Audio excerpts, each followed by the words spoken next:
agora vem a parte do Luiz Fernando, a quem cabe tratar sobre ou informar as coordenadas geográficas. Eis a grande dificuldade, além, claro, de elaborar, de pegar essas coordenadas e transformar num arquivo KML. Então, muito obrigado ao Jean. Fique conosco, por favor. De imediato, eu passo a palavra ao Luiz Fernando, que é biólogo do GAT, tem doutorado, né? O Luiz Fernando não me foi passado o teu currículo, mas é bastante conhecido. Luiz Fernando, colega do GAT, extremamente qualificado, biólogo, sempre nos atendendo, tem feito um trabalho magnífico lá, nos auxiliado também no MAP Biomas Alerta, enfim, sempre disposto e além da atuação na elaboração dos pareceres técnicos, também colaborando conosco sempre nessas questões administrativas. Então, muitíssimo obrigado, Luiz Fernando, por todo o trabalho que realizas e também por ter atendido ao convite para esse treinamento de hoje. Eu, de imediato, te passo a palavra, tu vais falando, eu vou lendo as perguntas aqui que estão chegando pelo chat e, eventualmente, a gente vai respondendo, tá bem? Muito obrigado, Luiz Fernando, a palavra está contigo. Bom, obrigado pela apresentação, doutor Daniel. Agradeço mais uma vez poder estar participando de eventos da instituição, né? É sempre bom a gente poder colaborar. Eu vou tentar ser o mais prático possível, tá? Mas eu vou também trazer alguns conceitos técnicos para tentar explicar alguns problemas que provavelmente a gente vai vivenciar ao longo dessa fase de transição, né, até se habituar com essa nova informação. Quando o Dr. Daniel e o pessoal da Subgest nos procurou para discutir essa questão, então a Fabiana também do Propad, a preocupação então é disponibilizar uma ferramenta para que se pudesse fazer esse trabalho até de uma maneira. A gente discutiu diferentes possibilidades, a questão de fazer uma ferramenta em cima do próprio sistema SIM, as dificuldades que isso tem. Tá? Então, para fins de praticidade e até que você pense numa outra ferramenta, se optou por utilizar esses dois programas, que são o Google Earth, versão online e versão desktop, ou a Pro, que eles chamam, né, que você faz o download no computador, pela praticidade mesmo. A maior parte das pessoas já está habituada, de uma forma ou de outra, a trabalhar com o Google Earth ou com o Google Maps, que é muito parecido, quer seja para navegação, para procurar algum lugar de interesse, em viagens, férias. Então, são programas que, bem ou mal, grande parte das pessoas já conhecem.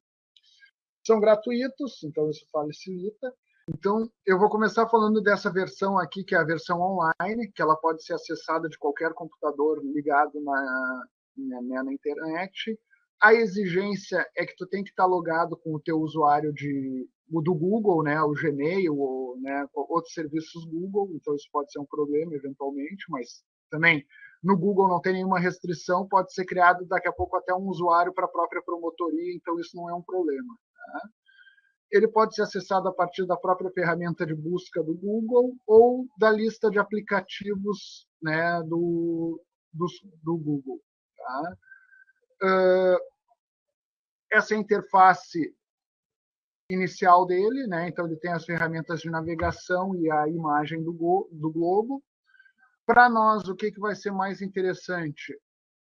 A barra de pesquisa. Essa barra de pesquisa ela é bastante útil porque ela permite a pesquisa com vários atributos diferentes, quer seja município, o endereço do local, se for algum local em que o endereço é informativo, né? Geralmente áreas urbanas ou periurbanas a gente consegue utilizar o endereço.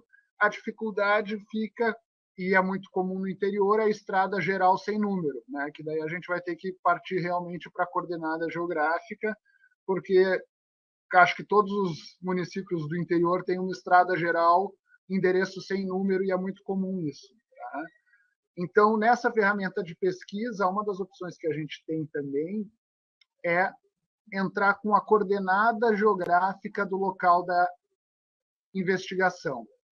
essa coordenada ela vai ser obtida a partir das informações do órgão de constatação inicial, de fiscalização, batalhão ambiental, prefeitura. Depois eu até vou mostrar um exemplo. Geralmente, tanto prefeituras do interior como órgãos de fiscalização como o FEPAM, SEMA, as secretarias municipais de meio ambiente, o próprio batalhão ambiental, nos seus autos de constatação, nos seus autos de infração, eles já colocam a coordenada geográfica. Então, essa coordenada pode ser digitada na barra de pesquisa e ela vai nos levar até o local da área investigada. Então, isso vai nos facilitar para localizar, né, essa área investigada e poder começar o desenho da poligonal realmente. Eu faço algumas observações aqui para tomar muito cuidado na hora que for digitar a coordenada, que ela tem que ser na forma que está descrita aqui, tá? Ela não... Sempre observar que o separador decimal é ponto, não é vírgula, isso é importante, se tu colocar vírgula, ele não reconhece e dá erro. Observar se as coordenadas geográficas estão no formato grau, minuto, segundo, grau, minuto, decimal ou grau decimal, vocês podem ver as diferenças ali. Então, quando a gente usa grau, minuto, segundos, todos estão na escala hexadecimal. Grau, minuto, decimal, os segundos são transformados em escala decimal do minuto. E o grau decimal, o minuto e o segundo são transformados em escala decimal do grau. Tá? É uma complicação, mas a partir da própria forma de escrever a coordenada, a gente consegue identificar isso. Tá? Então, uma vez que a gente colocou na... Depois eu vou pegar alguns exemplos para a gente olhar na prática isso, para a gente ver qual é o problema que pode gerar e como que a gente pode tentar resolver isso. Então, agora eu vou passar mais os tutoriais para explicar eles e depois a gente trabalha um pouco na prática, algumas situações para ver isso na prática. Então, a partir da pesquisa, eu chego próximo ao meu lugar da área investigada, a partir da coordenada geográfica. Podem ver que aqui em cima ele já está uma coordenada no formato grau decimal, 29,5 e 54,5. Isso aqui é a coordenada do local. Tá? E aqui a gente tem duas ferramentas. Uma ferramenta para ponto e uma ferramenta para linha ou polígono. Tá? Então, o primeiro exemplo que eu coloco aqui é a ferramenta de ponto. Eu vou selecionar ela e ela já vai me dar a opção de salvar e dar um nome para esse ponto que eu estou criando. Então, eu coloquei ali tutorial ponto. E eu posso selecionar com o próprio cursor do mouse o local, ele já vai salvar aquela coordenada. Eu vou colocar o nome daquele local, local degradado. Ele vai gerar um ponto e, a partir disso, eu já posso exportar ele como arquivo KML. Tá? No tutorial, ele está bem direitinho aonde clicar, qual o ícone que tu tem que procurar. Então, a partir do local que tu criou, do ponto que tu criou, ele tem uma ferramenta ali, exportar como arquivo KML, e ele já vai salvar esse ponto em coordenada geográfica no formato KML. Ou seja, esse arquivo de ponto estaria pronto para ser salvo junto a uma ação civil ou um TAC, ou o que quer que seja. Tá? Até quando a gente estava montando o tutorial, se discutiu se a gente colocava ou não a ferramenta de ponto, porque, a princípio, a solicitação é que para que sejam sempre os polígonos da área investigada, ou da área degradada, ou da área objeto. Mas existem algumas situações em que ele abre a possibilidade de ponto, por exemplo, para fonte de emissão de poluição atmosférica, e a gente até se manifestou que, em algumas situações, tecnicamente, é mais interessante a gente colocar, por exemplo, um ponto de poluição hídrica, um ponto de um local em que teve, por exemplo, a identificação da caça, da pesca irregular, ou até de um comércio de fauna nativa de maneira irregular. Então, algumas vezes, o ponto pode ser uma informação relevante para a ação judicial. Tá? E a outra ferramenta que tem junto ao do ponto é essa linhazinha aqui, que ela me permite desenhar, então, vários vértices e, com isso, delimitar uma área de interesse.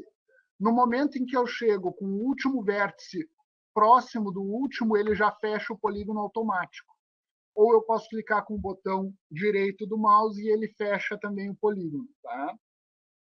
Mesma coisa, ele vai me dar a opção para criar o projeto e o nome do arquivo. E, a partir disso, eu posso, com o polígono delimitado, vocês estão vendo ali já o polígono, tá? Então, cada pontinho desses, ele está gerando um vértice desse polígono, então ele vai gerar o arquivo KML com a coordenada de todos esses pontos que estão marcados ali na tela. Para nós é simples, porque a gente só vai clicando no desenho que a gente quer fazer, e a gente pode fazer esse desenho mais ou menos refinado conforme for a exigência. Então, se eu quiser fazer 4 pontos aqui, fazer apenas um quadrado mais grosseiro, eu posso. Se eu quiser fazer um desenho com precisão super delimitada aqui, também posso. No final, o polígono vai ser delimitado a partir do número de vértices e da precisão do desenho que eu fizer. A partir disso, eu também consigo exportar ele como arquivo KML e ele já vai estar lá na pasta de downloads ou na pasta que eu selecionar para salvar ele. Ele geralmente abre ali embaixo mesmo da ferramenta o arquivo. Eu já posso salvar ele, então, numa pasta da promotoria ou na área de trabalho, onde eu quiser, para depois anexar na ação judicial ou no que for. Tá?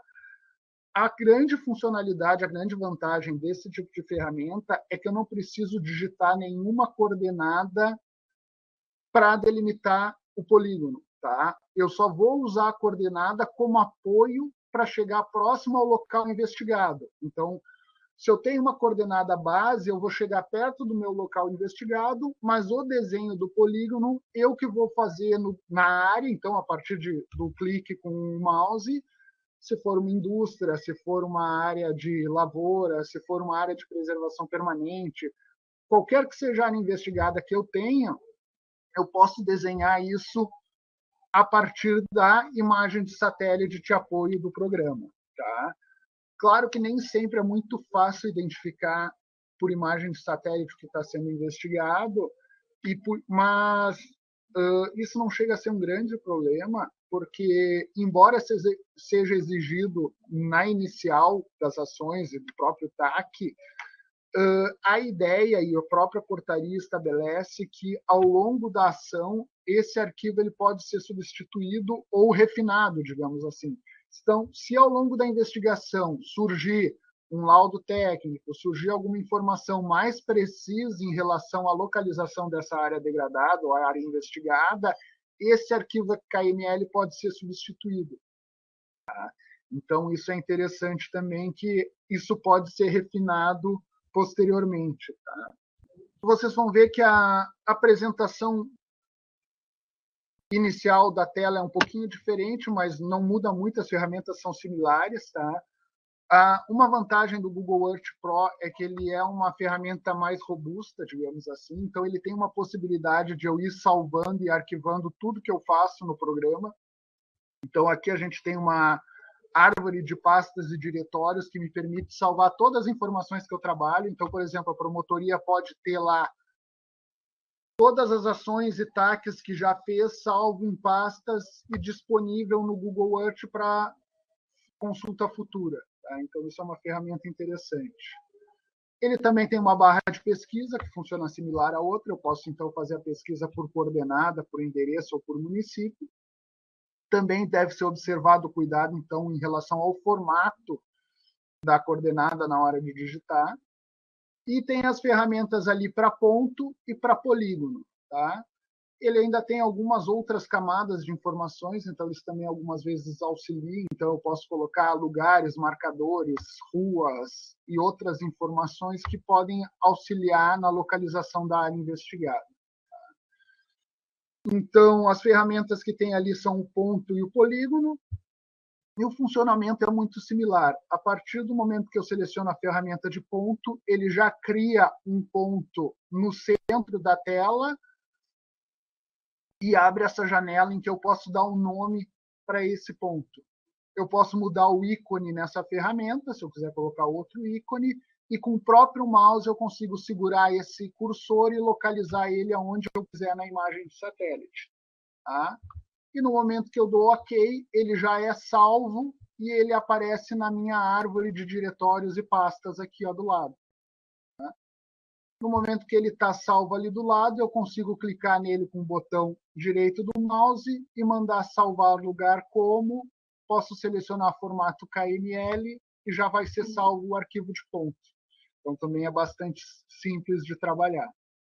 O único cuidado é que, por padrão, o programa inicia com a opção KMZ, que é o formato compactado, né, do KML, mas, como é exigido o KML, é só alterar o formato do arquivo aqui embaixo e selecionar o KML. A mesma coisa para quando eu vou trabalhar com polígono. Então, eu seleciono a ferramenta de polígono, ele vai me abrir uma janela auxiliar para dar o nome desse polígono e, clicando com o mouse na imagem, eu consigo delimitar o polígono com o número de vértices que eu quiser. Então, quanto mais vértices eu colocar, mais refinado vai ser meu polígono, ou eu posso chegar ao ponto de ter 3 ou 4 polígonos em que eu vou ter um triângulo ou um quadrado, um quadrilátero só grosseiro em relação à área investigada. Uma ferramenta interessante que ele tem é aqui medidas, que eu consigo clicar e ele já me diz a área e o perímetro desse polígono. Então, eu posso, por exemplo, ter uma estimativa da área degradada a partir desse programa. E a mesma coisa, no momento em que eu dou OK e mando salvar, ele já gera um polígono na minha árvore de diretórios e pastas, e clicando com o botão direito do mouse, eu consigo optar por salvar lugar como, selecionar o nome do arquivo, trocar para KML e está salvo o arquivo na pasta que eu quiser. E esse arquivo já vai estar no formato, então, KML para ser anexado na ação judicial. Ele é bastante simples, não tem muito segredo, tá? Uma ferramenta importante é que, muitas vezes, alguns órgãos de fiscalização ainda utilizam como opção de coordenada, não a coordenada geográfica lat-long, que a gente está mais habituado, até desde o primeiro globo terrestre que a gente tem conhecimento na escola, que geralmente tem lá os meridianos e latitude, longitude e hemisfério norte, sul, leste, oeste, tudo que a gente está habituado desde o início a estudar. E tem uma outra forma de coordenada que é relativamente bastante usada, que é a Universal Transversa de Mercato, ou UTM. Esse formato ele é diferente, ele não é grau, minuto, segundo. Depois eu vou mostrar um exemplo dessa coordenada, mas no Google Earth Pro eu posso entrar em ferramentas e opções e trocar a minha coordenada geográfica para o formato que eu quiser. Graus decimal, grau, minuto, segundo, grau, minuto, decimal e até a UTM. E daí, com isso, eu consigo, inclusive, trabalhar com a coordenada UTM para fins de localização. Tá? Mas essa é uma ferramenta um pouco mais, digamos assim, refinada. Eu vou compartilhar minha tela agora para a gente olhar algumas coisas, o porquê que eu chamei a atenção para isso, tá? E tentar mostrar alguns exemplos de como trabalhar com isso, tá? E depois a gente pode ficar discutindo e vendo dúvidas e como assim, tá bom? Só um momentinho. Vou tentar compartilhar minha tela aqui. Então, só para mostrar um exemplo. Então, aqui é um inquérito civil de Osório, construção irregular na APA, na área de proteção ambiental do Morro da Borússia, em Osório. Então, só para mostrar geralmente a informação que tem, que, né, com certeza vocês estão habituados com isso também. Então, um ofício do pelotão de polícia ambiental ou da Secretaria de Meio Ambiente, a descrição do auto de constatação. E quando a gente vai olhar as informações lá, então, dizendo que foi construído em área de preservação permanente e tudo mais, e se a gente olhar aqui, ó, a gente tem uma coordenada geográfica, ó, metodologia aplicada, constatação visual, levantamento fotográfico e coordenada geográfica de referência. 29 graus, 51,568 minutos, ou seja, aqui a gente está em grau, minuto, decimal, é um formato de... Né? Mas com essa coordenada, se eu digitar no nosso Google, Então, isso que eu quero mostrar para vocês.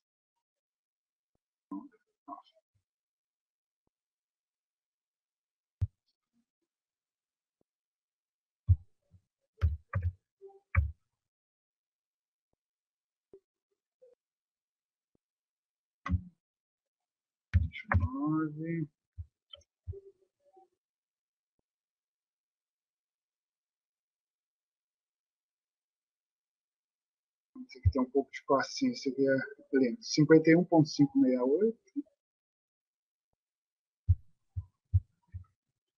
51.568.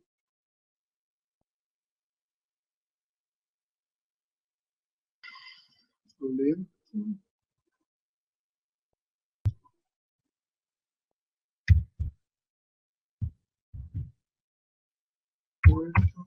W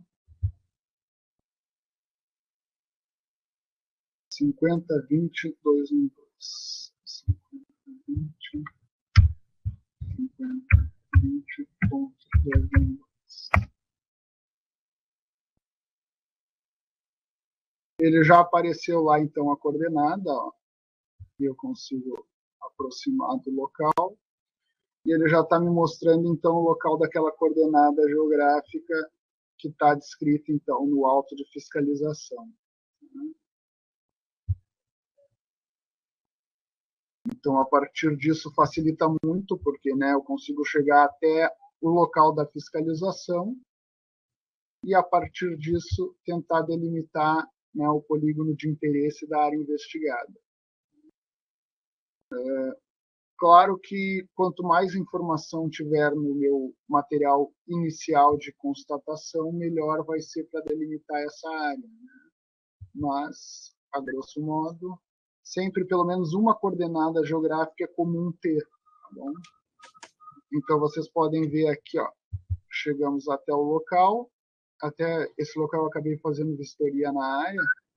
Se vocês olharem aqui, ó, aqui é um curso d'água, uma linha de drenagem que tem 2 açudes construídos, ele passa aqui nessa vertente e foi construída, então, essa casa em área de preservação permanente. Então, eu poderia selecionar, então, a ferramenta de desenho de polígono aqui, tá? Ó, ele já abre a janela auxiliar, e clicando aqui eu consigo selecionar, por exemplo, a área da propriedade, pegando, por exemplo, a área do terreno, ou se eu quiser, eu posso até refinar e pegar, por exemplo, só a área construída. Então, posso selecionar aqui, por exemplo. Tá? E a partir do momento que eu fechei o meu quadrado ali, em medidas eu tenho a área em metros, em hectares. Deixa eu selecionar aqui metros quadrados, ó. 112 metros quadrados. Tá? Então, com isso, eu já tenho o polígono delimitado, dou OK, e ele vai ser salvo aqui, então, na minha pasta de lugares, assim que o computador voltar a responder. Mas, a partir dali, eu consigo exportar esse polígono para salvar ele em formato KML. Tá? Quanto à resolução, Luiz Fernando, problema de resolução, assim, ou de puxar e estender um pouco, por exemplo, aí que vem a grande questão. Como evitar que isso aconteça? Aí que vem a grande questão. Esse tipo de levantamento que a gente está fazendo, eu não vou dizer que ele é grosseiro, ele é preliminar, tá? Ele não serve como um levantamento topográfico para medição exata da área degradada, tá? E a gente está trabalhando com uma imagem de satélite que, embora tenha uma resolução submétrica, aqui provavelmente essa imagem de satélite tem uma resolução de 0,6, 0,8 metros, é uma imagem muito boa, mas ela não tem uma precisão que me permita fazer um levantamento topográfico numa escala adequada para fazer uma medida de área, entendeu? Mas ela me serve para delimitar a área investigada. Então, eu consigo delimitar com uma boa precisão onde está a construção em área de preservação permanente, mas ela não serve para me medir com precisão quanto da construção está em área de preservação permanente. Porque para isso... Atende a nossa exigência atende à nossa exigência de elaborar um arquivo KML, mas não tem uma precisão. Exatamente, exatamente. Tá. O ideal seria o quê? Durante a investigação, ou quando for firmado o TAC, ou quando a ação judicial chegar no seu termo, vai ser feito o acordo ou a decisão judicial para recuperar a área degradada. O que é a área degradada? É a área de preservação permanente, ou seja, 30 metros a partir da margem do curso d'água. Ou seja, eu vou ter que ir lá, delimitar onde está o curso d'água, medir 30 metros e ver qual a área dessa construção que está em APP. Então, isso vai ser exatamente a área degradada ou a área que eu vou ter que recuperar. Agora, para fazer isso... Importante, Luiz Fernando, e aí eu quero retomar aqui uma pergunta anterior do colega Gustavo Burgos, quando ele perguntou se seria necessário descrever as coordenadas geográficas no TAC. E aí isso que tu estás colocando agora demonstra que descrever as coordenadas é um risco, né? Primeiro, porque eu não tenho uma precisão. E segundo, porque eu vou ajustar a recuperação da APP, esteja ela onde estiver. É isso? Sim. O ideal que eu entendo num TAC, tá? Os termos de ajustamento de conduta, na grande maioria das situações, eles vão estar atrelados a um projeto de recuperação de área degradada que vai ter um técnico responsável. Esse técnico tem que elaborar a planta da área do projeto, que vai ser aprovado pelo órgão ambiental e que vai estar vinculado ao TAC. Ou seja, nesse momento, esse técnico vai ter a condição de fazer a medição correta da área degradada e apresentar para fins de aprovação do órgão ambiental. Nas situações mais simples, em que não for elaborado PRAD ou não, né, alguma situação assim, o próprio técnico, ou o próprio investigado, a própria promotoria, ou até eventualmente nós da UAA, que vai fazer alguma vistoria no local, a gente, a partir até mesmo do Google Earth, a gente pode fazer um detalhamento um pouco melhor da área degradada e tentar utilizar isso como referência. Porque, assim, o nosso erro vai ser tanto maior quanto menor for a área degradada. Ou seja, para escalas maiores, para áreas maiores, o meu erro associado vai ser menor porque ele dilui na própria estimativa. Por exemplo, eu medir e desenhar essa área, digamos que isso aqui fosse um desmatamento, por exemplo, tá? Ó, esse polígono eu consigo delimitar com muito mais precisão, digamos assim, porque ele é maior do que em relação ao alvo do curso d'água que eu mal consigo ver na imagem de satélite.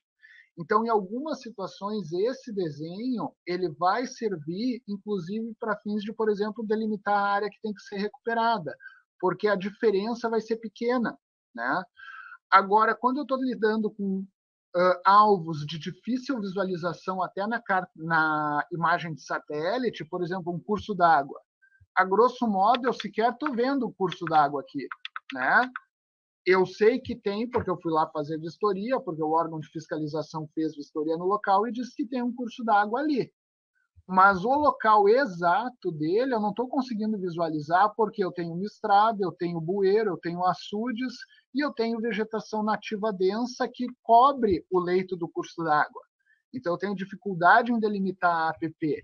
Daqui a pouco um curso d'água que seja mais visível na imagem de satélite, eu vou conseguir ter uma precisão maior na delimitação a partir da visualização desse alvo, tá?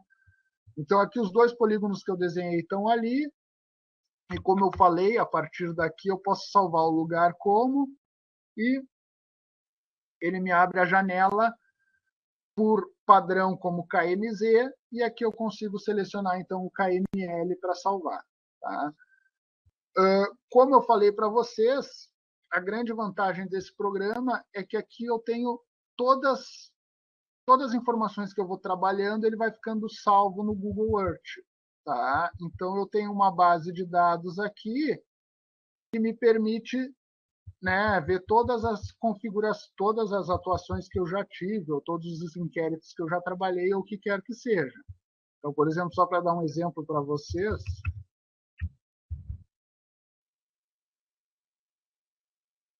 eu tenho aqui o banco de dados da UAA, que a gente sempre coloca uma coordenada geográfica nos pareceres que a gente emite.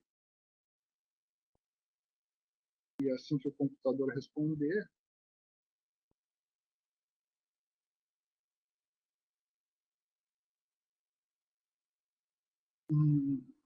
Vocês vão visualizar. Vai demorar um pouquinho, porque é uma base com bastante coisa. Vamos ver se ele vai funcionar.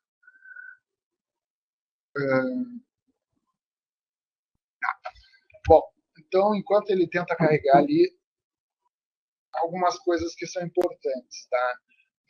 Essa ferramenta, como eu falei para vocês, ela não tem uma precisão de detalhamento para um levantamento topográfico ou o que quer que seja, mas ela tem uma precisão suficiente para individualizar a área investigada e até a área degradada e servir de referência para fins de investigação.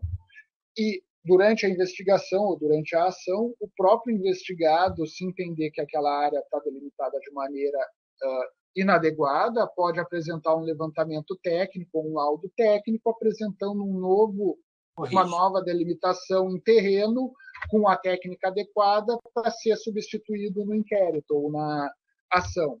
Então, isso pode ser feito a posteriori, né? A própria resolução e a portaria abrem essa possibilidade de substituição das informações. Tá? Luiz Fernando, Pode falar. Se não te importares, eu vou te interrompendo até para tu tomares um gole de água também, caso necessário, e passando algumas perguntas que são extremamente pertinentes. Eu não sei se tu estás acompanhando o chat aqui que tá bombando, muitas contribuições. Eu imagino.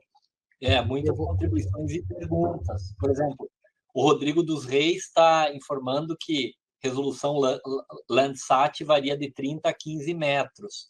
E aí, o Ricardo, que é assessor da Promotoria de Porto Alegre, do Meio Ambiente, pergunta se tem que pedir para instalar esse software nos computadores. Eu sei que não é exatamente a área tua, mas sei também que tu conhece muito, né?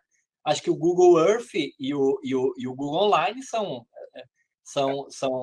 livres, né? O Google Earth Pro, como ele tem que ser instalado no desktop, né, ele tem que ser instalado no computador, provavelmente ele vai precisar de autorização de, administrador da máquina. Então, geralmente vai precisar do apoio do usuário para fazer essa instalação. Ligar para o apoio, então, né? É a melhor função. A gente aqui na UAA, muitas vezes, para instalar programas, a gente também precisa do apoio ao usuário, que seja para digitar lá o código de usuário administrador, né? Porque como os equipamentos do MP têm esse bloqueio, só pode ser feita instalação de programas com o usuário administrador do programa. Pode ser que em algumas promotorias algum servidor tenha esse login e daí ele vai poder fazer essa instalação, ou se não vai depender do apoio ao usuário. O Rodrigo está informando aqui que a unidade de apoio instala. Então, acho que liga ao apoio e instala. O apoio é a melhor solução. Com relação à resolução, com relação à resolução de imagens que foi colocado, as imagens Landsat, elas têm por padrão 30 metros, tá? Só que existem imagens de satélite de todas as resoluções possíveis, de 0,1 metro, 10 centímetros, até 1 quilômetro. E daí cada tipo de imagem de satélite vai ter um uso de acordo com a sua resolução.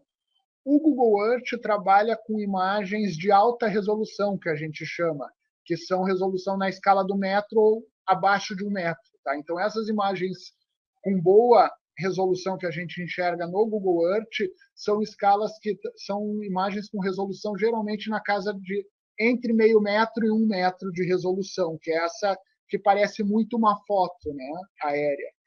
Tá? Mas realmente as Landsat já têm uma resolução menor. O colega Vinícius Cassola, quem cumprimento também, ele colocou no chat, ele compartilhou uma ferramenta online, ele refere simples, que ele usa para conversão de coordenadas. Não sei se tu consegue resgatar, é dpi.imp.br/calcula/. Sim. Eu não sei Esse é um conversor de coordenadas do INPE que funciona super bem. Tá? Ele é super bom, tu entra ali com a coordenada. Até uma das coisas que eu queria falar e explicar é essa questão da coordenada UTM. Tá? O meu computador deu uma travada legal aqui, eu não estou conseguindo sair do formato de tela cheia. Tá? Então, pode ser que fique difícil de visualizar. Certo. Ó, ele vai e volta. Tá? Eu tenho um erro no meu compartilhamento de tela. Tá? Eu vou tentar compartilhar de novo e ver se funciona. Tá? Cartografia. Tá? Todas as informações que a gente trabalha, quer seja com imagem de satélite, eles estão baseados em modelos de representação do terreno, ou seja, uma forma de representar o terreno, a terra, a superfície terrestre, de uma forma plana e visual. Tá? O mais comum que a gente está habituado é enxergar, então, formas esféricas ou elipsoides, né, que são baseadas, então, em meridianos e latitude e longitude, tá? Mas, na verdade, o formato da Terra ele é bastante irregular. Então, dependendo do ponto de vista da Terra, ela tem um formato bastante irregular em relação aos seus eixos. Então, obviamente, que qualquer tipo de formato que eu coloque aqui, ele vai ter um erro maior ou menor de acordo com a interpretação da superfície da Terra. Por que isso é importante? Porque a gente vai ter alguns desvios em relação à superfície. Então, o que a gente faz? A gente busca modelos matemáticos que se adequem melhor à superfície da Terra no ponto que a gente tem interesse de estudo. Quando a gente vai trabalhar com áreas grandes, a gente tem que usar elipsoides que peguem áreas grandes. Quando a gente vai trabalhar com áreas mais delimitadas, a gente pode pegar um elipsoide menor e que tenha maior precisão no contato. Só que, obviamente, ele não vai servir para o restante da superfície. Por que isso é importante? Esses elipsoides que a gente utiliza de referência, eles são chamados de dátum. E se eu escolho dátumos diferentes para minha coordenada geográfica, eu vou ter diferença na minha coordenada geográfica. Então, mais comumente no Brasil, a gente tem o Córrego Alegre, que é o das cartas topográficas do Exército, o Chuá e Astro Datum, que também tem algumas cartas utilizando, SAT-69 foi uma época bastante utilizado no GPS por padrão, o Sirgas 2000 é o oficial atualmente, e o WGS84 é o do Google Earth. Então, sempre que a gente salva no Google Earth, está em WGS84, que é praticamente igual ao Sirgas 2000.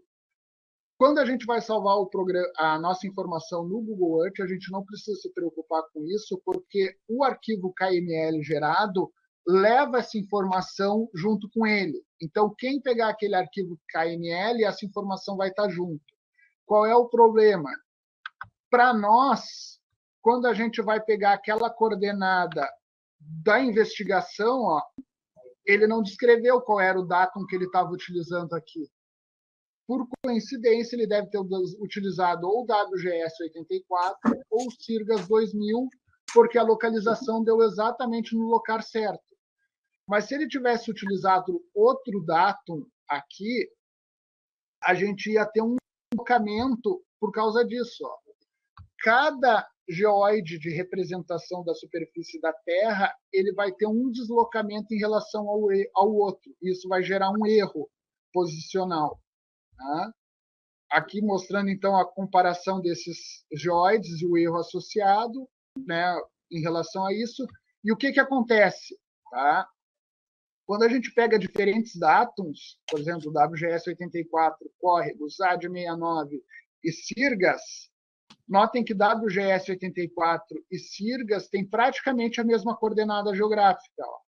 Só que o Córrego Alegre e o SAD69, o mesmo ponto no terreno tem uma coordenada diferente. Por que eu estou chamando a atenção para isso aqui? Porque pode acontecer de vocês digitarem a coordenada geográfica que está lá na informação do órgão de fiscalização e no Google Earth dar uma pequena de acordo com o datum que se usar, entre 10, 20, 30 até 100 metros, 200 metros de distância em relação à área investigada. Então, isso pode ser importante buscar outras informações na minha investigação. Geralmente, o batalhão ambiental e os órgãos da prefeitura costumam apresentar croquis ou mapas mostrando a localização da área investigada. Aqui tem um, só um minutinho. Aqui, ó. Então, isso aqui vai nos ajudar muito, porque se acontecer de o datum que eles utilizaram ser diferente do que o do Google Earth, o meu ponto, na hora que eu for colocar, vai dar um pouquinho deslocado em relação à área original. Mas olhando o mapa ou o croquis de localização do órgão de fiscalização, eu consigo chegar no local certo e delimitar a área investigada. Tá? Então, isso eu estou chamando a atenção para vocês, porque pode acontecer de algumas vezes o datum estar informado de maneira equivocada ou não ser utilizado o WGS 84, e isso dá um pequeno deslocamento na hora que for visualizar no Google Earth. Tá? E com relação a coordenadas UTMs, aproveitando a sequência aqui quando a gente trabalha com projeções cartográficas em formato grau, longitude, latitude, longitude, paralelo, meridiano, a gente está trabalhando com graus. E poucas pessoas têm habilidade e, digamos assim, habitualidade para trabalhar com medições na superfície utilizando graus. Então, a ideia da projeção UTM foi simplificar isso para pequenas áreas. Tá? Então, o que fez o Mercator? Ele pegou a superfície terrestre e dividiu em vários quadrados pequenos, aonde o erro associado a transformar a superfície do terreno de curvo para plano fosse tolerável na escala de trabalho. Então, ele divide a superfície terrestre em vários quadrados e, nesse quadradinho, eu consigo trabalhar com medidas em metro e não em graus. Ou seja, eu vou ter medidas lineares.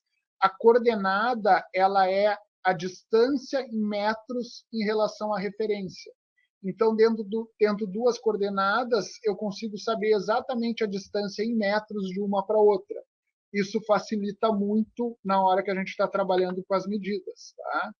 Então, tem uma transformação matemática para isso, que não nos interessa, mas o que é importante para a gente saber é que cada quadrícula dessas tem um nome.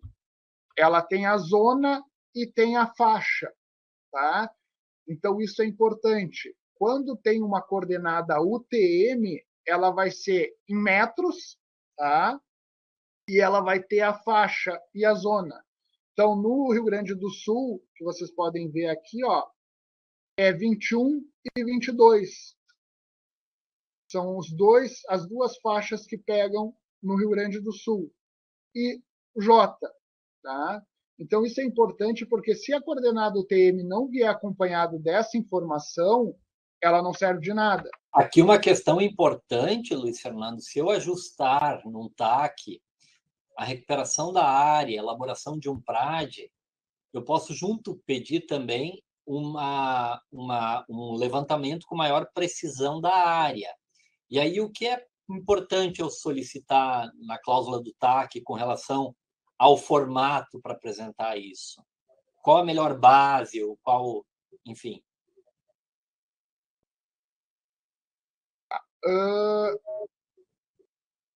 O arquivo KML, quando ele é salvo, ele já vem com todas as informações associadas. Tá? Okay. Então, isso é uma grande facilidade do KML. Tá?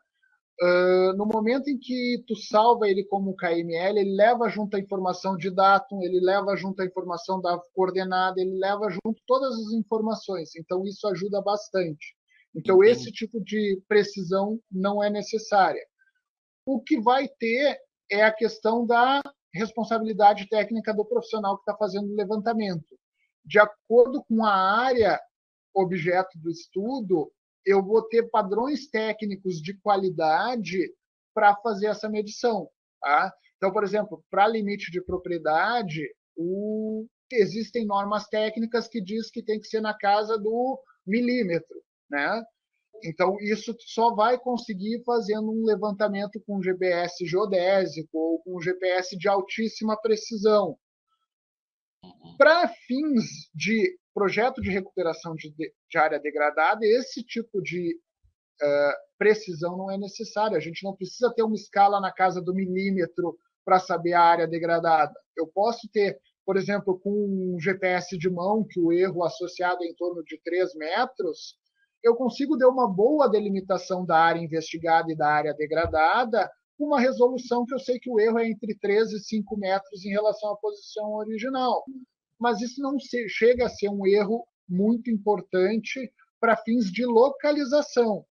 Claro que se eu for entrar numa discussão, por exemplo, quanto eu tenho que pagar pela área degradada, 3 ou 5 metros ou a mais ou a menos em cada uma das direções da minha área degradada pode dar uma diferença significativa. E aí compete a quem está questionando apresentar um dado melhor do que o que... Porque, assim, os órgãos de fiscalização, no geral, e nós mesmos na UAA, não temos equipamentos de alta precisão. A gente trabalha geralmente com GPS de mão, que tem esse erro associado entre 3 a 5 metros. Tem como fazer algumas transformações e aumentar essa precisão, mas é um trabalho que exige muito mais tempo e muito mais dedicação a campo. Mas equipes e trabalhos, empresas que trabalham com topografia, elas vão trabalhar sempre na escala inferior a centímetros de erro para fins de levantamento topográfico, para obra, para medição de propriedade e tudo mais. Entendi. A Isis está questionando aqui sobre se tu poderias ensinar a baixar o arquivo KML, como salvar. Eu acho que, em parte, foi tratado, mas eu pergunto também, para ler o arquivo, é necessário também um programa especial?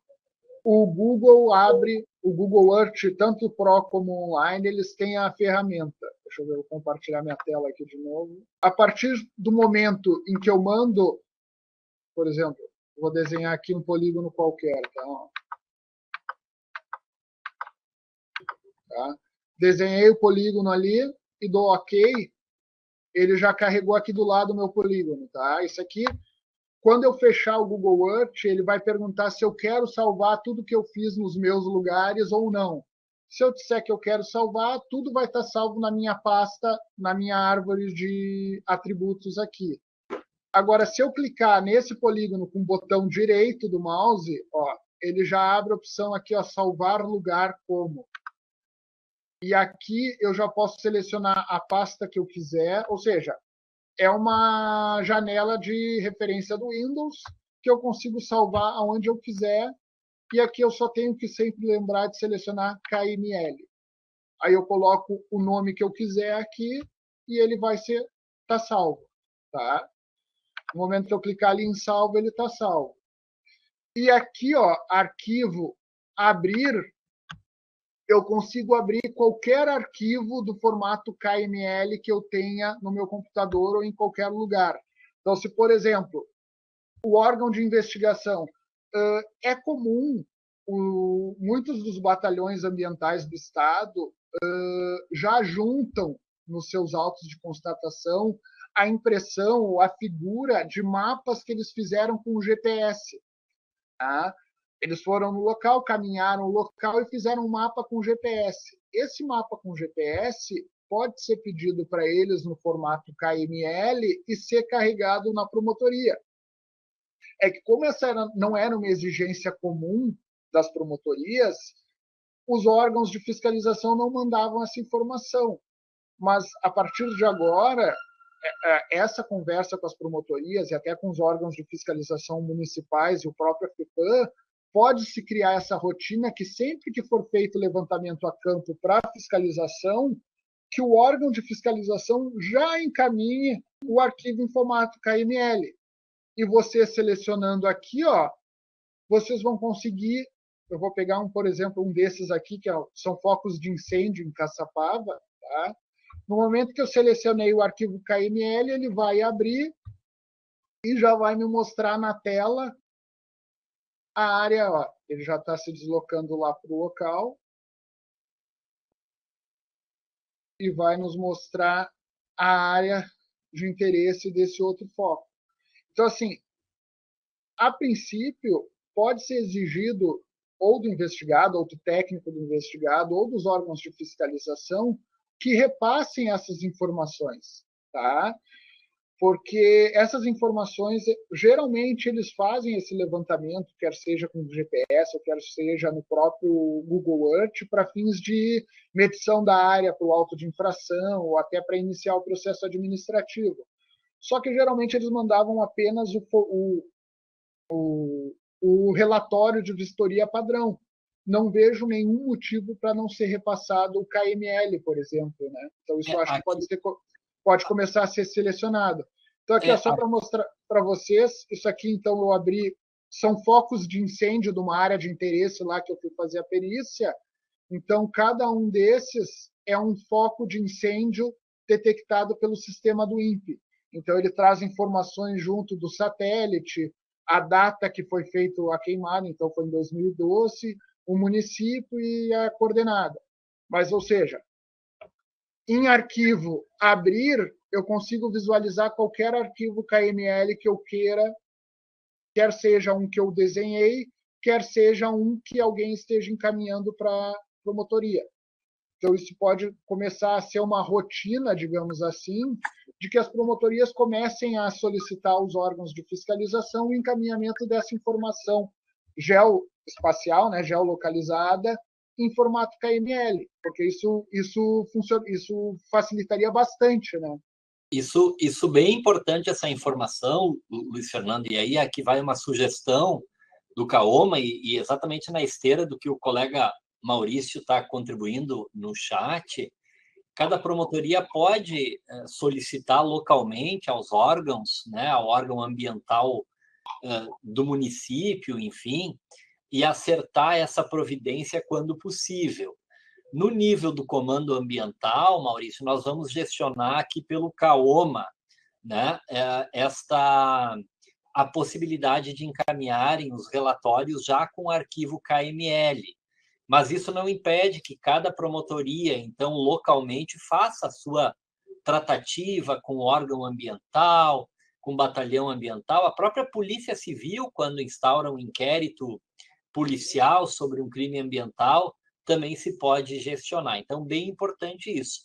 Vindo esse arquivo KML, a gente já tem uma solução bem encaminhada, não é, Luiz Fernando? Uhum. Ali o pessoal está colocando com relação tanto o arquivo online como o Google Earth Pro, eles podem ser baixados gratuitamente na internet. É só procurar ali no própria ferramenta de busca do Google. O Google Earth Pro ele não é pago, ele não tem.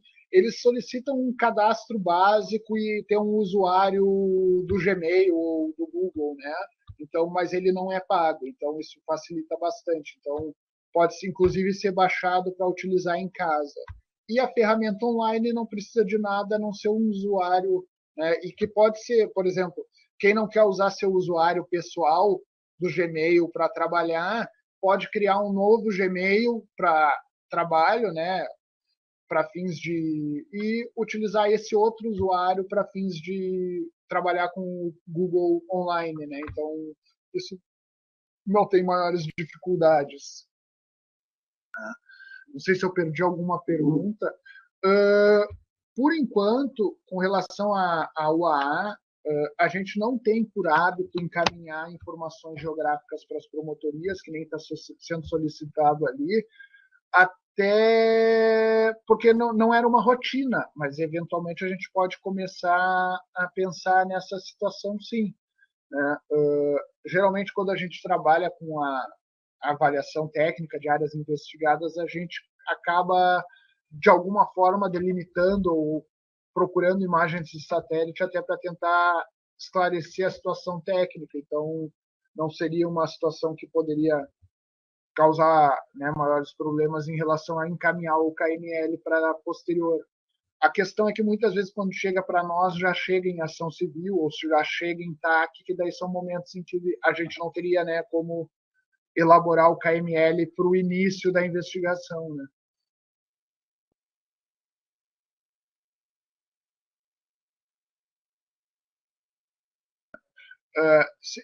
o Jean coloca ali, e realmente é verdade, muitas vezes as coordenadas geográficas não estão nem descritas no texto, mas elas estão no relatório fotográfico. Então, várias máquinas fotográficas e até GPS permitem que quando tu tira a foto, já fique gravado na foto a data e o local com a coordenada geográfica. Então, muitas vezes ali na foto tu tem a coordenada geográfica que vai servir de referência, então, para chegar até o local da investigação e fazer a delimitação. Vocês têm mais dúvidas que eu perdi aqui? Mas eu fico à disposição, o que precisarem, né? A gente aqui da UAR está à disposição. Realmente aquela sugestão do Vinícius Cassol, do DPI INPE, funciona muito bem, é uma ferramenta de conversão de coordenadas do INPE, do Instituto Nacional de Pesquisas Espaciais. Não precisa se preocupar com o endereço, quando precisar é só digitar no Google conversor de coordenadas, UTM, geralmente o primeiro que aparece é o do Instituto Nacional de Pesquisas Espaciais. Aí o único cuidado que tem que ter é colocar a coordenada UTM no seu formato correto e observar a zona e a faixa, aquela que eu falei para vocês, 21, 22J, porque senão a mesma coordenada que existe na zona 21 tem na 22, na 23, na 24, na 25, ou seja, a mesma coordenada que tem aqui no Rio Grande do Sul, se eu não colocar a zona que ela está localizada, ela pode estar localizada no Oceano Atlântico ou na Argentina, para ficar perto da gente, ou pode estar na África. Então, se eu não colocar a zona correta, a coordenada UTM não serve de nada. Então, isso é importante observar na hora que for utilizar a coordenada UTM. A maior parte das vezes está bem escrito lá, coordenada UTM 22J, 21J, Norte, E, tudo certinho. Então, o pessoal geralmente descreve bem a coordenada UTM. É mais fácil a coordenada geográfica tá com erro do que a coordenada UTM. Tá?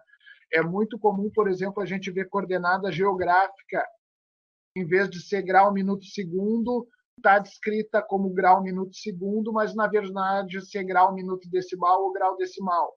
Como é que a gente sabe isso? O minuto 80. Não existe minuto 80. Minuto vai até 60. Se o minuto está 80 é porque era decimal do grau e não minuto. Então, minuto e segundo é sempre escala hexadecimal, vai até 60.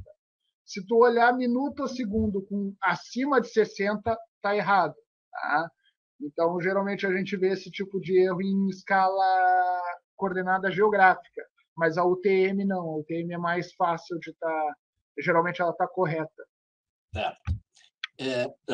Luiz Fernando, indo para a portaria conjunta CNJ-CNMP número 5, que é a portaria que tenta explicar um pouquinho a resolução, tem algumas questões interessantes que eu quero também passar aqui a título de informação já para aqueles que nos assistem, mas também te pedir para nos auxiliar a explicar um pouco mais ainda.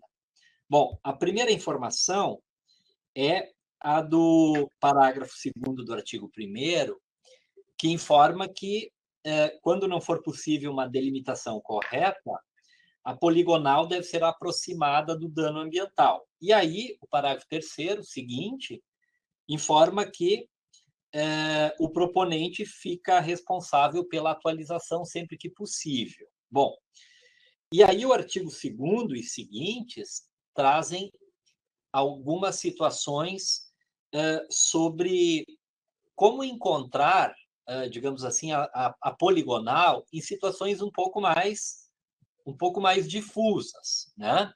Eu falei no início aqui, na abertura, hoje um questionamento que tivemos aqui é o maus tratos aos animais na casa da pessoa, então é a poligonal da casa da pessoa.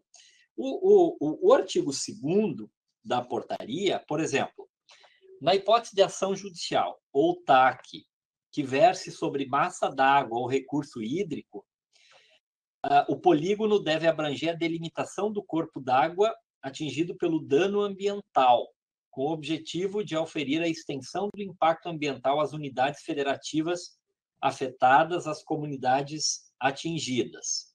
Quando for dano à fauna, o polígono deve se referir à área de ocorrência da espécie da fauna. Isso é todo um bioma? Como é que funciona? E o artigo 4º, quando fala em dano atmosférico, o polígono deverá se referir à área contaminada ou à localização do poluidor. Se tu tiveres a possibilidade de nos explicar esses 3 artigos, né? Porque, afinal de contas, o rio é do ponto de lançamento a jusante. Como é que fazemos? Por favor. Bom, daí a gente fica, até quando a gente estava discutindo isso, a gente chegou a fazer uma manifestação técnica e caminhou para o CAOMA, né? Que, tecnicamente, a gente entende que as 2 primeiras hipóteses descritas, os 2 primeiros artigos, né, com relação à poluição hídrica e fauna, tecnicamente não se justifica esse tipo de delimitação, além da dificuldade de fazer isso, né? Porque pegar, por exemplo, a fauna, tá? Qual é a informação que vai me dar colocar a distribuição geográfica do tatu, no caso de uma caça irregular de tatu? Que informação isso tem de importante ou relevante para a investigação, ou para o TAC, ou para a ação judicial? O tatu ocorre na América do Sul inteira até os Estados Unidos. O que me interessa a distribuição geográfica da espécie para fins de investigação? Muito pouco, né?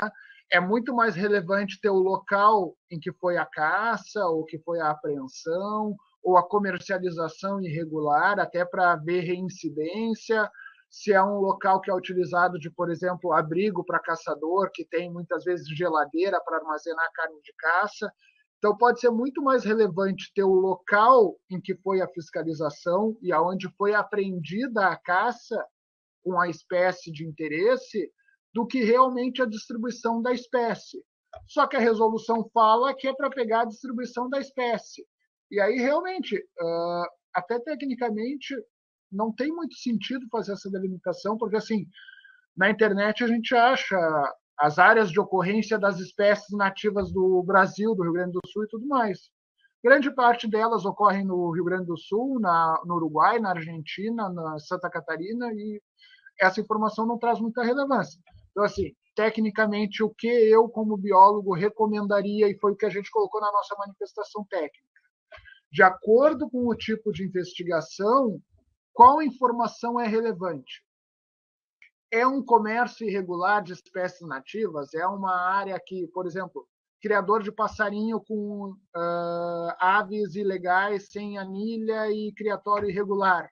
É muito mais importante a localização do criatório irregular do que a ocorrência das espécies que tinham no local, né? Uma pesca ilegal num curso d'água com malha de rede que não é o adequado para aquela época ou para aquele local. É muito mais relevante a informação da área degradada pela pesca irregular, ou seja, o rio, o curso d'água, o local onde foi a pesca, do que, eventualmente, a área de ocorrência do peixe que foi pescado, né? Porque a investigação, eu entendo que a espacialização da informação ela é mais relevante para fim da investigação e da resolução do dano do que para fins da distribuição da espécie, né? Com relação à poluição atmosférica, eu acho que é a que melhor tecnicamente está justificada. Ou seja, se eu consigo delimitar a área abrangida pela poluição atmosférica, por exemplo, um bairro, 2 bairros, um município, eu vou delimitar essa área toda. Então, sei lá, vamos pegar, por exemplo, aqui a CNPC em Guaíba. Eu sei que quando tem emissões atmosféricas nela, alguns bairros do município de Guaíba são afetados. Isso a investigação já levantou e eu tenho como delimitar esses bairros. Então, eu vou delimitar como área investigada ou área de interesse os bairros atingidos pela CNPC. Se eu não consigo fazer essa delimitação, ele dá a opção de que delimita a CNPC, porque é a fonte poluidora. Então, eu vou delimitar a indústria ou a atividade que está gerando a poluição atmosférica. nós, aqui da UAA, entendemos que, tecnicamente, seria mais adequado esse tipo de postura também para a poluição hídrica. Quando eu consigo identificar a área do curso d'água que foi afetada pelo lançamento, eu delimito. Por exemplo, quando teve as mortandades do Rio dos Sinos, quando teve algumas situações em que eu consigo identificar que todo o rio foi afetado, eu delimito todo o rio. Agora, quando eu tenho um lançamento pontual por um AET que vazou, ou por um lançamento irregular de efluente não tratado, não tem muito sentido eu delimitar ou tentar estimar a área degradada. É muito mais informativo para a investigação o local de lançamento, porque é ali que eu tenho que resolver o problema, né? Eu tenho que resolver o problema do lançamento irregular da poluição hídrica. E, claro, tu pode fazer... A princípio, todo ponto de lançamento ele tende a dispersar para jusante, ou seja, no sentido que o rio corre. Agora, a distância que ele vai percorrer vai depender da própria capacidade de depuração do ambiente, da velocidade do rio, do tipo de poluente. Em lagos e lagoas já é mais difícil, porque vai depender de ventos predominantes, ou seja, não é uma situação técnica fácil de delimitar. Então, por isso que eu recomendaria que fosse adotada a mesma postura em relação à poluição atmosférica. Se tem informações técnicas ou da investigação que permitem delimitar uma área abrangida, utiliza a área abrangida, ou seja, o curso d'água, o rio, o que quer que seja. Se não tem essa informação, é muito melhor delimitar o local de lançamento do efluente líquido, da poluição, e deixar para um segundo momento essa delimitação da área degradada, porque daí eu vou depender de levantamentos técnicos a campo para fazer esse levantamento, que é muito mais complicado.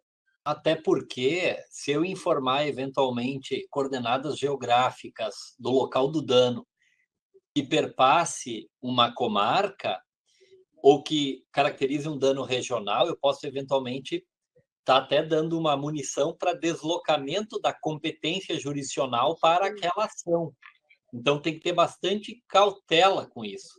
Se eu informar o rio como um todo, depois os sinos, no teu exemplo, depois atinge o Guaíba, eu posso estar deslocando a competência jurisdicional e a própria atribuição do Ministério Público para a capital do Estado. Com certeza. Por isso que eu acho que é muito mais relevante para a investigação, num primeiro momento, delimitar bem o local e o alvo da investigação, e, a posteriori, se tiver refinamento de informações técnicas, né? Porque, assim, a grosso modo, qual é a grande vantagem desse tipo? Embora gere um pouco de trabalho, um pouco de confusão, né, nesse início, mas com o passar do tempo a gente vai ter um grande ganho, porque todos os TACs vão estar espacializados, ou seja, vai ser muito fácil de fiscalizar se o TAC foi cumprido ou não. Hoje a gente tem um TAC que diz, tinha que recuperar a área degradada, só que não diz onde é que era a área degradada. Aí tu tem que ir lá no inquérito original para ver onde é que era a área degradada. E muitas vezes o TAC foi cumprido numa área diversa. E daí fica aquela pergunta, o TAC foi cumprido? Olha, ele plantou muda, mas não no local degradado. Aí quem vai ter que decidir se cumpriu ou não o órgão jurídico. Então, até pode ocorrer uma medida compensatória, né? Então, essa dificuldade existe hoje em dia, né? Porque a gente não tem a especialização e até retrabalho. Em promotorias que o promotor trabalha há muito tempo, ele sabe direitinho quais são os problemas da comarca, né? Ele sabe quem é o proprietário que gera problema, ele sabe a indústria que gera problema. Só que essa informação, muitas vezes, não estando espacializada, com a troca de promotores, se perde essa informação da reincidência, se perde a informação digamos assim, dos alvos localizados e que geram problemas para a promotoria. Então, essa espacialização vai gerar um grande ganho a longo prazo, porque a gente vai conseguir saber exatamente onde é que estão os problemas ambientais, os TACs, as ações judiciais e as reincidências. Até dentro disso, o Dr. Maurício Sanchoteni colocou a questão do Google Earth que ele utiliza. No Google Earth existe a opção de salvar todos os lugares que uma pessoa tem e abrir no computador de outro. Tá? Então, isso pode ser interessante para as promotorias que têm uma equipe grande de trabalho. De tempos em tempos, tu pode pegar e os lugares de cada pessoa ser carregado nas áreas de trabalho das outras, tá? Então, é só ir lá no arquivo do Google Earth, tem uma opção que é salvar meus lugares. E tu vai salvar toda a tua árvore de diretórios e pastos como um arquivo KML, e esse arquivo tu consegue abrir no Google Earth de qualquer outra pessoa. Então, aquela pessoa vai passar a ter todas as informações que tu tem no teu Google Earth. Então, com isso, tu consegue duplicar, digamos assim, a informação que uma pessoa tem e ganhar, digamos assim, no trabalho, né? Então, essa opção existe e é fácil de disponibilizar. É só salvar meu lugares como e salvar como KML, e tu carrega em qualquer outro Google Earth de quem quiser, tá bom? Perfeito.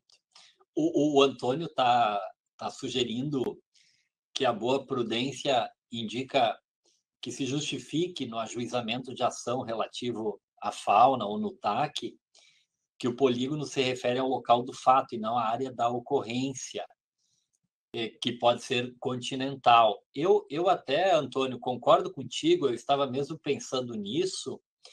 Eu imagino que tu não pode dar uma informação na petição inicial ou justificar no TAC uma informação contra a própria disposição da portaria.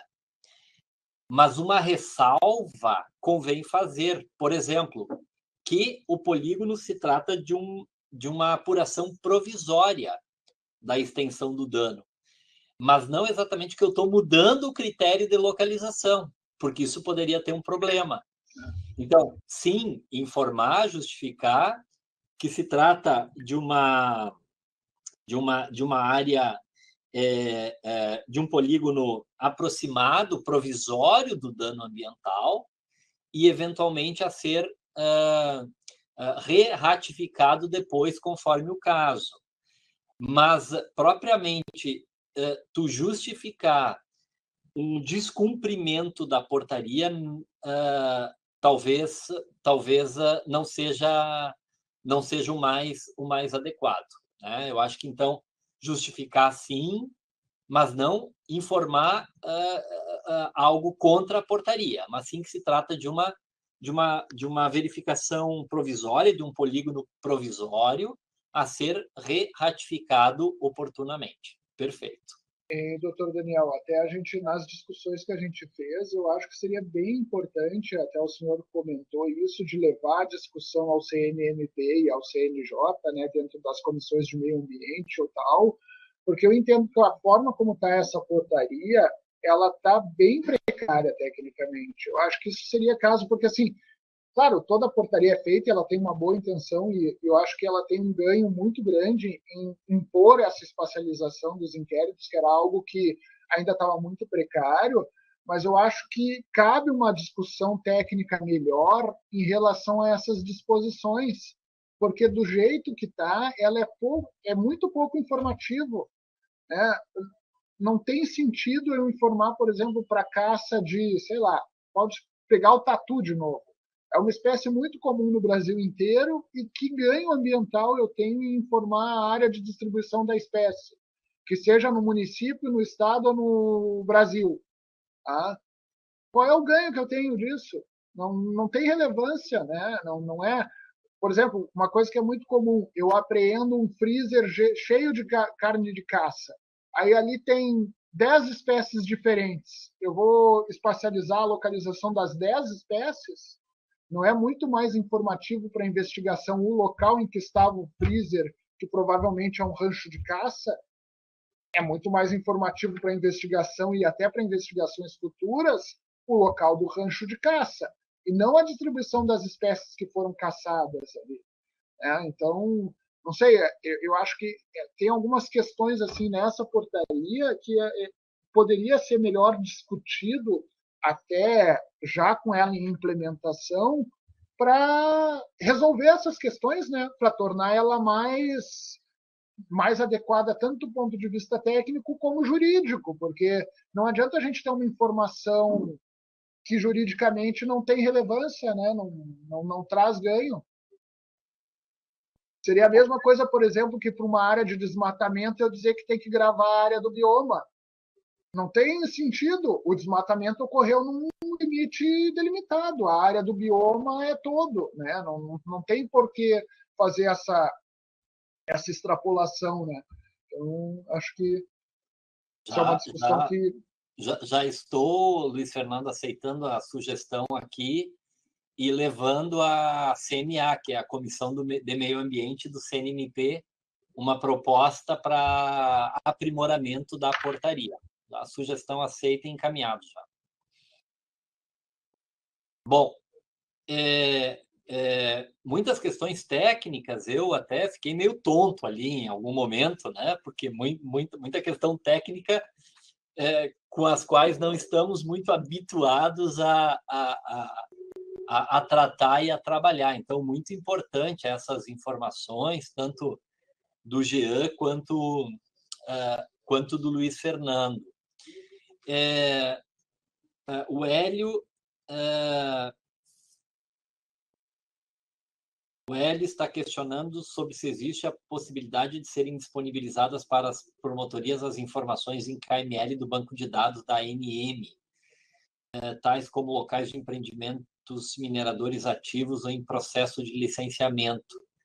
Tecnicamente, tu conheces, Luiz Fernando, esse banco de dados? A Agência Nacional de Mineração e o Departamento Nacional de Pesquisa Mineral, eles têm bases de dados de todas as áreas com direito de lavra concedido. Isso é disponível na base de dados deles e eles, inclusive, disponibilizam para download.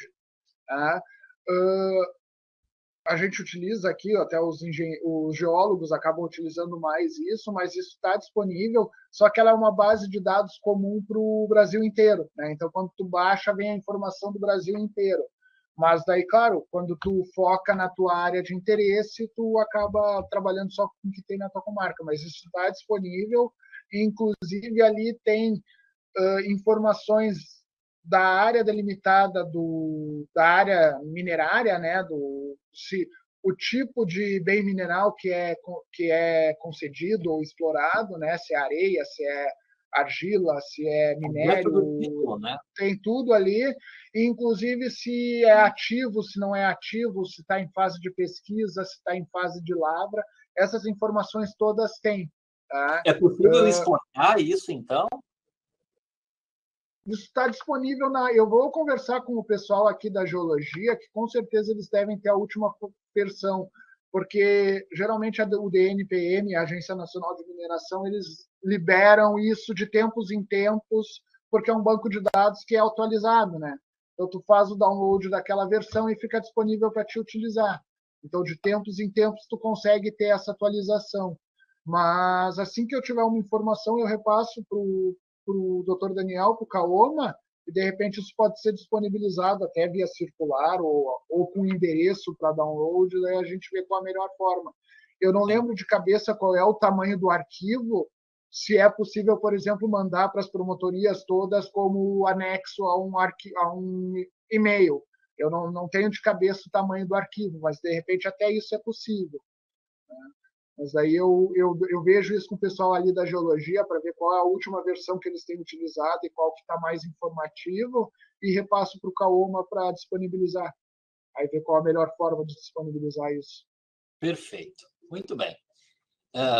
Eu quero, então, aqui finalizar, antes de devolver a palavra final à nossa diretora, doutora Marta Beltrame, né? Eu quero, então, evidentemente, sempre deixando a palavra à disposição dos nossos facilitadores para suas manifestações finais. Não sei se o Jean, o Luiz Fernando querem concluir.